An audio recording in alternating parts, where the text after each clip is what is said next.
The following program is rated S for satire. We are not professionals, nor are we clinically depressed. We do, however, suffer from long bouts of indecision and stagnation. Viewer discretion is advised. Welcome back to another episode of the Take That Depression, the CC ARC podcast? Project CC? Project CC, yeah. ARC podcast.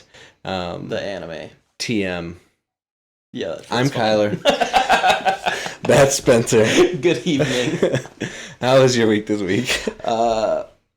Not to be negative, but work kicked my absolute booty this weekend, so I'm very excited to be off for the next 4 days. Yep. I'm just tired today. It's just sleepy boy. But good news, I'm downloading Crimson Desert as we speak. So yes. That's gonna be getting real fun to play that this weekend. How was your week?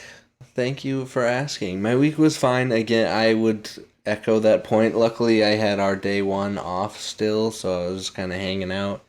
But yeah, the work week just kind of dragged on, and then it was over. And I'm also picking up a bunch of overtime this weekend, so I'm working 2 of the 4 days off. Gross. Yeah. But I think, it's need the money. It'll be good time to learn some more things probably and make up my mind about some things about Project CC, or at least make up new ideas for it at the very least. Getting paid for something makes things a lot easier. Yep. But yeah, I had a pretty good week. Nothing crazy new. The boy had his first dentist appointment. That was fun. We just did that today. They were touching his teeth and he was fine with it, so that's cool. Proud parent moment. Yeah, nothing crazy. Another one in the books, though. Excited to be recording again, always. Yeah, I definitely have a lot of fun recording, and I do look forward to these nights. Yeah, I think it's, especially after the kind of transition to what we're doing now, it's very fun to just ideas back and forth. I came up with this idea, you gotta hear it. Yeah, I really, really enjoy these times. For sure. But that being said, what are we going to be talking about this week? On the agenda today is geography. Nice. You can't have a city on a planet without having a planet. You can try. Yeah. I'm sure that, any one of those, spaceships that just houses a whole community of people to get to the next planet, that could probably arguably be a city without being on a planet. That almost never ends badly. Almost never. But I think we're getting a little bit in the weeds there. So yeah, I think we start off with what do we think? Because for me, when I think about geography, I think it's kind of, if it's not broke, don't fix it. Mm-hmm. I don't think we really need to go too crazy. Obviously making your own planet is a thing, but I don't think we need to create any new biomes or... No, I don't. Well, the dungeon could, theoretically... So, planet side, I'm thinking just regular human fantasy world, not human because we decided other races, but just your generic fantasy planet. Mm-hmm. However, we've talked about dungeons, and I like dungeons having different things, but I also feel like, does that count as geography? Is that its own thing then? That's a great question. Let me Google the definition of geography really quick, and I will answer that. Definition. Please stand by. Do. Elevator music. The scientific study of the Earth's surface, landscapes, environments, and inhabitants. So, I would think yes.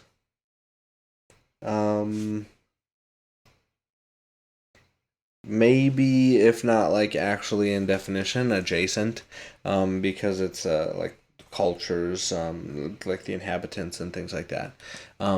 So you could, I think you could say Dungeons count. I'm with you. Not inventing the wheel on the planet, especially if we're not doing anything crazy, like celestial bodies, stuff like that. Yeah. Yeah, I think that. Yeah, I don't think we need a alien forest, or it's just forest and mountain and valley and caves and the caves could just be dungeon, but yeah, I don't know. We can get into the weeds a little bit on if we want like an Earth thing where the planet is primarily water, or if we want the inverse where the planet is primarily land and there are pockets of water, ocean, whatever. I'm a sucker for the first one. I like watery planets, Subnautica, you know, I mean, not quite that because that's scary. Yeah. But I'm a huge sucker for like coastal ports and city ports and things like that. That's very fair. I think that having the ability, if you have a planet that is primarily land, you can just land travel. Mm-hmm. And I think that land travel just kind of gets boring. It's like fast travel, but way worse. Yeah. Whereas, if you have even which kind of fixed the land travel thing, but you have access to airships if that's something we want to do. You have access to land travel. You have access to water travel. You can do all these different things. I feel like it makes it more dramatic if another region's ruler or something comes to visit. You got these warships just coming, and ships. Then Whereas if I feel like land is just you got these horses. Yeah. 30,000 horses. Yeah. That's very fair, and I definitely. I think I agree with you there. In my head, as a change, I kind of wanted it to be land, but now that I'm thinking about it, I think definitely. And I think that in my head it would kind of be cool to go even more on the Earth spectrum of where we're kind of whatever the math is 70-30. If we go 90-10, where there's very little landmass on the planet and it's mostly water, that might be an interesting thing. Global warming is on the rise. So. That might be an interesting way we can go with that. And then each kind of island continent could have maybe one or two type. It just wouldn't be big enough to have plains and mountains and deserts and tundras. It would just be this island is the mountain island because it's the only one on the planet that's got mountains. Interesting. I do like that. That's just an idea. I don't know if this is spoiler, so a good little pause just in case. Yeah, I'll be ready. But what if that's something we've talked about? I'll just cut it. We've talked about different cities, trying to take control of the dungeons and stuff. Yeah. What if it's just the dungeons are in these open bodies of water and it's free territory and each nation is trying to That's interesting. So instead of it's built yeah. It's this big, here's Canada, here's Mexico, here's US. Mm-hmm. And then all open water, and they're trying to get to these. That's interesting. So, would these each be their own unique island? A. B. How big would that island actually be? Would it be? Is it?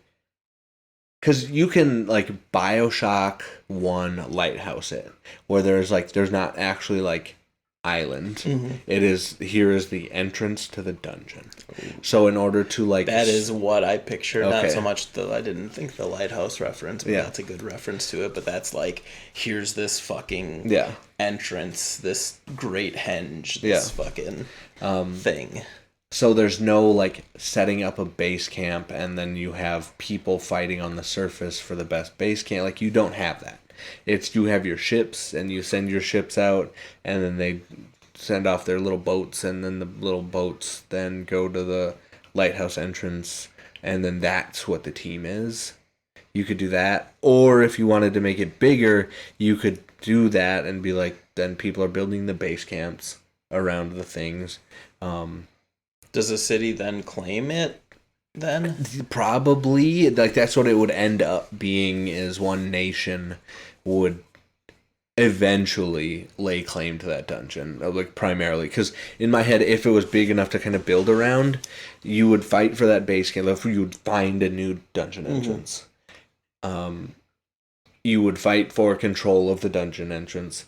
Whoever got control of the dungeon entrance would then kind of build up a base camp around it, and then it would build up kind of a read about a castle kind of thing around it, and then a city and whatever, to just kind of bolster the defenses there. So I do like that. Yeah, and we could do, maybe you could do both, where like just the entrance ones maybe harbor like less loot or less impactful loot or things or whatever, magics and things, and then the bigger ones are like better. Or you could do like, in some you need to like clear the smaller ones in order to get something for the bigger one to like unlock, you know what I'm saying? Yeah, kind of thing. And maybe not even that, but like the treasure room in the bigger ones, that you need to have 3 objects, and these objects are found in the smaller entrances or something like that. You could do that kind of a thing. Interesting. Yeah. Because I also like, especially if you're going the 90-10 route, the BioShock 1 Lighthouse is a very interesting concept. Because then how do you, like, in my head, if it's you're going down these dungeons and you have this city built, Made in Abyss style, you have the city built around your dungeon. It's like you do the dungeon and you come up and you have your breakfast, and then you go back down in the dungeon and you come back up and you have your lunch. But that, making it remote, makes it feel way more like you're on your own. Yeah, like this is your mission. This is your... Yeah.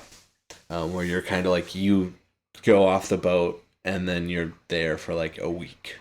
And then if you don't come back in the week, then your major boat sends in the rescue people or the retrieval people or whatever, and could have some kind of like sending stones like D&D has, so like you could text each other back and forth kind of deal if we wanted to kind of go that route cool. Of like magics.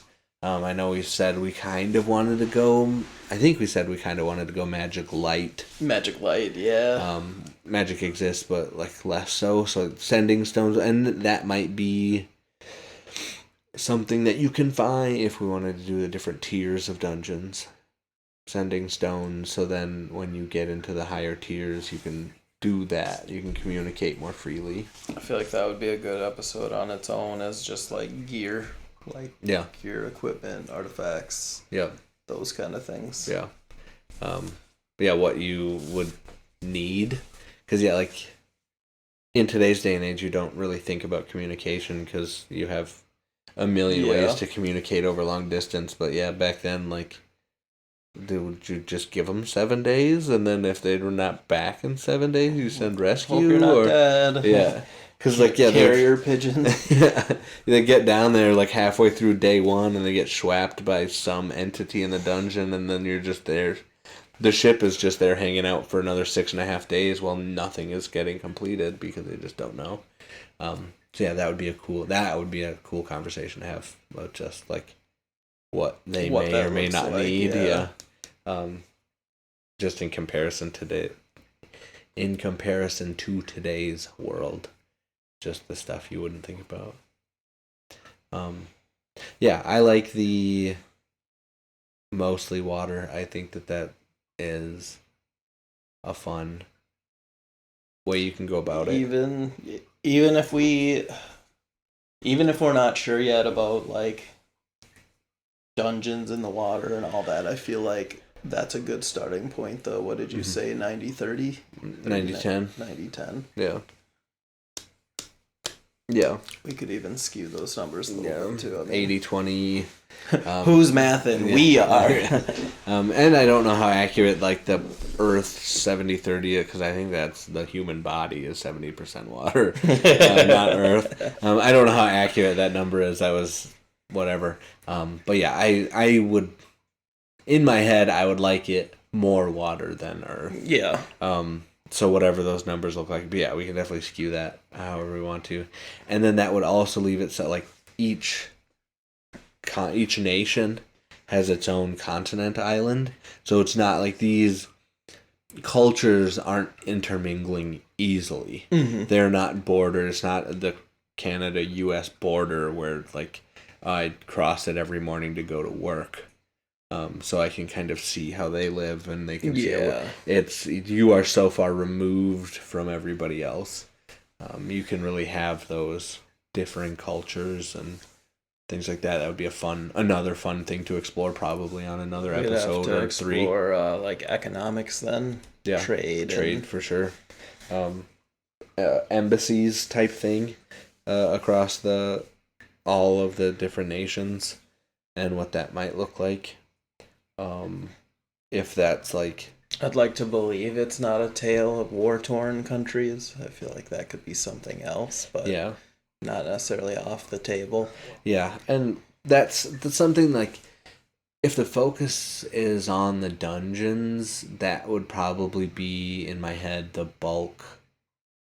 If there was, like, quote-unquote war happening, it would be, like, skirmishes outside of a dungeon That's why I don't want to get too crazy on, like, reinventing the wheel for, like, what planet they're on and all that, because I feel like our story will have, like, a specific location. So it's not that who the hell cares about the other stuff. It's just not going to be, like, biggest detail of, like, why do we care about this if you spend 90% of the time in this one area. Yeah, in my head, that stuff would take form or take the shape of, like, politics. Not to whatever, but, like, tariffs getting imposed like we have now on this other country, or not trading with this person or this nation because they slighted you in some way, and then that you are the only people that ship out sheep's wool, so now they have to find out a different way to make clothing or whatever. That would be the kind of what would constitute war, and any other thing is just these, like, political slights or that kind of drama. It's kind of interesting too if we have, like, characters from different regions be like, oh, I'm from Hawaii. Yeah. And then all of a sudden it's like they have, like, their terrain is so much different compared to, like, Minnesota. So that way it's like, they're using, like, this is a bit of a stretch, but like seashells and, like, for armor, and, like, big, like, fish bones, shark bones and stuff, while we're, like, using, like, trees. Yeah. Maybe some light leather or something. Yeah. You can definitely, again, get into the, like, you can make unique cultures if they're not just, like, kind of mingling freely. It takes a considerable amount of effort to get from one nation to the other, because it's either, again, if we have them airship or boat, and it's not a short trip. So, yeah, you can definitely make very unique cultures within that. And I think that's a fun idea for sure. Fantasy airships are so fun to me, because there's, like, so many things from, like, giant Leviathan creatures to, like, steampunk vessels. I don't know if this is the setting for airships, though. I really like steampunk is a very, very fun thing for me, and like the organic thing as a vehicle is also very, like, this is a sky whale. Yeah. He just opens his mouth, we all hop in his mouth, and then we go from point A to point B. It's so funny you said that. I'm going to let you all in on a little secret. I love the idea of like space whales and flying whales, like whales that are anywhere but the ocean, like just in the air is like, I love it. Yeah, I don't know that this is the story, this is the framework for that kind of stuff. I don't want to rule it out. No, I do get what you're saying though. But yeah, I don't know that because again, I think the focus is going to be primarily underground. How'd you get this whale down here? It's a dirt whale. Yeah, and we could also then, if we wanted to do it that way, we could make each nation primarily one species. Like this is the nation of the elves.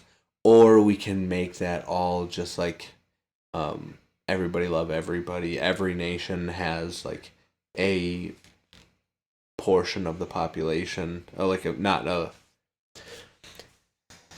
a meaningless point, not like a minority. It's like they're all just kind of all the races are type deal. Not open border, but just like there was never like this island didn't just have elves on it. This island didn't just have orcs on it. This island didn't just have dwarves on it. It's like all of the islands have always been populated by all of the different races.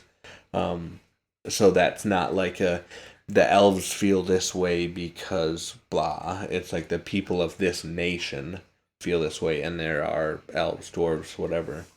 And those people still within those cultures, the elves and the dwarves, can still not get along. Yeah, that's fair.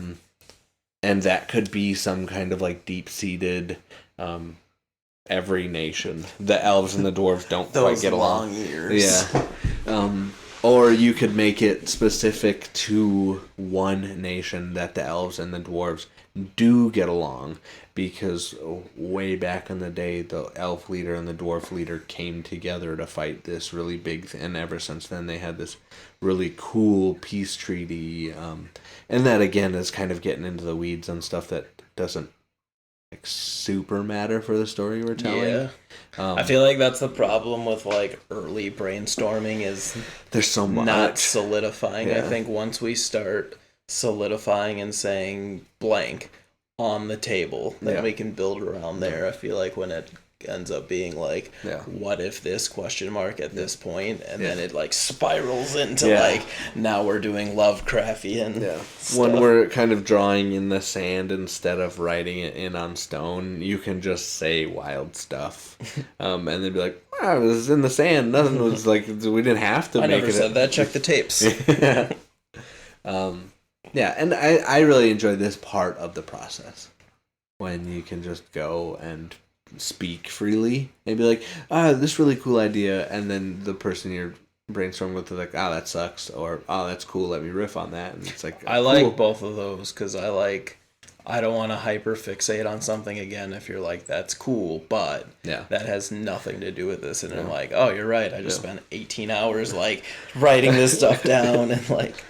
But what if brain surgery? It's like, we're fantasy times. We're not doing brain surgery. So, it's cool to have both. And then when you like, you're like, what if this happened? And you're like, oh my God, what if that happened? Yeah. What does that look like? Rabbit hole, 24 hours later, cue fucking Charlie on the Always Sunny. Yeah, with the big, conspiracy theory tag board. Yeah. I'm still working on one of those. I can't wait for the day I got a whiteboard at home, so I'm just waiting for it to getting the yarn in from Amazon and stuff.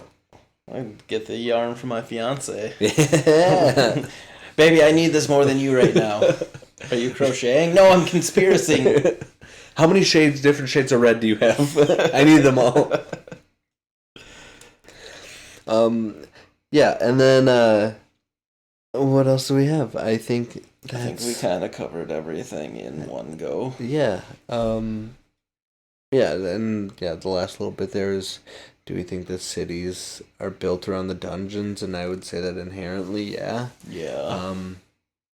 I don't think it's something you just have to go out and like go on team, figure out where this area is at. I feel like. Yeah. And that, like, if that's the source. Per description of back of the book stuff from last week. Yeah. Dungeon crawling has become like Yeah. a leading, what was the word I used? Man. Career, not career, but no. like part of the economy. Yeah. Like it's a booming like thing. Yeah. So I feel like you'd have to know where the dungeons are if you're gonna. Yeah, again, if that's like a source of your granite or like gross domestic product or whatever, like that stuff that you're shipping out,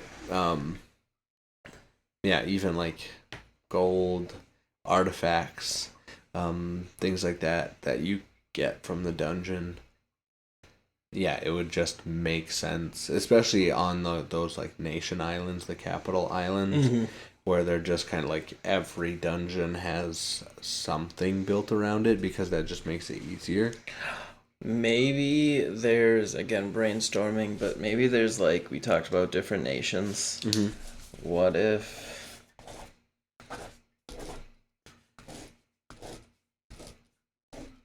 there's like the hub, that's your like, what do you call it? Your market, your trading post, your like central market hub. Yeah, so would that be for each of the nations they go to this one market hub? Or is that for each nation if you want whoever nation, like they have the best building materials, so their granite is just superior to everybody else's granite. Is there a capital island for that nation, and then that, or not even necessarily the capital island, but that's that's where they ship all their stuff, and then that's where they ship it all from? Capital, market hub. Yeah. Dungeon that everybody's trying to. Interesting. Like, they send everybody here, it's a free, open, unclaimed, like, quote-unquote dungeon, and everybody's trying to, like, make their name in this dungeon. Interesting. That's the pros. That's the Super Bowl of dungeons. Yeah. So you send your best dungeon people. Yeah. Oh, that's a fun idea. It's like neutral ground on top. Like, you can't, like, no one's going to war or anything like that. There's, like, security, law enforcement, whatever you call it. But it's like, whatever's trying to happen in that dungeon is like everybody's out for it. They go there for, maybe it's ever shifting, ever changing. There's endless gold, endless whatever you're looking for. Maybe there's something story-wise down there that's... I think that's cool, and I think that really lends itself then to the kind of tiered dungeon system. I feel like it gives us the taste, too, of, like, maybe why there's any significance to other things, but then it solidifies where you're going, where our story is taking place. That's that. So then it's, here's these blah blah blah blah blah from these other whatever, and then so our story takes place here, and then that's where, like, and even because that could be the thing that our story is not taking place there at the start. It could again. It's one of these BioShock Lighthouse dungeons. But the small team that is working that is dreaming about one day getting to that dungeon. And then you follow their adventures from tiny lighthouse dungeon to capital dungeon to Super Bowl dungeon. That could be a thing. Maybe. Or we just pop in the big dungeon, and following the professional football players of this world. What if this was maybe once a lighthouse dungeon, and then it, like, over the years, like, you flash back, like, someone's finding in, like, this lighthouse dungeon, which, for sake of the argument, it's lighthouse dungeon. That's not necessarily what it is. But, you find it, whatever, and then it's, like, 100 years later, 200 years later, this is that, and now it's maybe the one dungeon no one's like cleared or whatever, and now there's like 100 years in the past. There's harmony between whatever. It's a central thing. Interesting. That's a very fun idea, because then it's like why, how, when did that change? Is it story beats that you get to have? Stuff that we get to figure out. Then when we talked about like blank and they're blank, then that reinforces history. Yeah. I really like that idea. And that could be something that's definitely fun to explore. A lot to think about. I don't want to be a little ambitious, but maybe I should be a little ambitious to reinforce some of that commitment. Maybe next week we get some of these ideas going, and we hit them with this is what we know. Yeah, I think this is what we know that we can reveal, and what we are now going to be working towards around. Instead of like a broad, bring our net in a little bit and be like, all right, so like for example, dungeons. Yeah. We know 1000% there's going to be a dungeon here. Yeah. On the table, we can fucking go from there. Yes. I think that we should definitely come back next week with a few more knowns for you guys. I think that might be a good one. Episode is a brainstorm sesh, and the next episode is a known sesh. So I like that idea. Keep it it's not just a world of like, what if? And then it's 8 months later and we're still like, but what if? What if Lighthouse Dungeon did that? What if it was a transformer and just random stuff like that? 8 episodes in, be like, those damn lighthouses again. Yeah. When are we gonna move on? Yeah, I like that. Cover one thing and then cover the knowns that we're allowed to share in the next one. I think that makes a lot of sense. But yeah, I like that idea. I think we have a lot to figure out the knowns of for next week. And I think we got a good starting point, so I'm excited about that. For sure, yeah. And again, just off of one word, geography, to spiral into everything that we did was fun, for sure. Related or not. Yeah. But yeah, if you want to do the algorithm things, definitely do that. We'd love to hear from you anywhere you can reach us. Yeah. We're going to be working on some TikTok things here. Yep. So give us a follow on that and try to keep y'all in the loop as the progress continues. Yep. Again, come back with some knowns, and then the next week we'll come back with some unknowns, and we'll kind of do that loop until we're not doing that loop anymore. It'll just be knowns, I guess. But yeah, definitely interact with us anywhere you can. We love to hear from you guys. That's kind of what makes this all worth it. It's just talking at a computer otherwise, which is also fine. I have a good time. So. But yeah, we really appreciate you guys if you made it this far. Thank you so much. And I think anything else from you? No, I think that covers it. As we always love to say then, stay safe out there. And don't get mugged. If you are struggling, please reach out to someone or dial 988 to get connected with someone at the National Suicide Hotline. You do not have to go it alone.